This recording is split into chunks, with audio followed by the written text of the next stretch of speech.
গণতান্ত্রিক অধিকার প্রতিষ্ঠা করে সৎ ভোটের মাধ্যমে এদেশের তরুণ ছাত্র সমাজের সৎ দক্ষ মেধাবী নেতৃত্ব বাছাই করেছে, ঠিক তেমনি ভাবে যাত্রাবাড়ির মানুষ আগামী 12ই ফেব্রুয়ারির নির্বাচনে চাঁদাবাজ দুর্নীতিবাজের বিরুদ্ধে রায় দিয়ে সততা ও ইনসাফের প্রতীককে বেছে নেবে ইনশাআল্লাহ।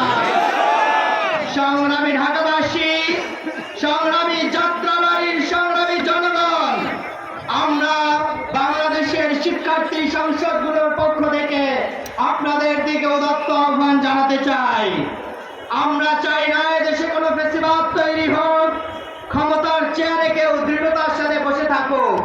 এজন্য অবশ্যই আপনারা গণভোটে হ্যাঁ ভোটকে জয়যুক্ত করবেন ইনশাআল্লাহ।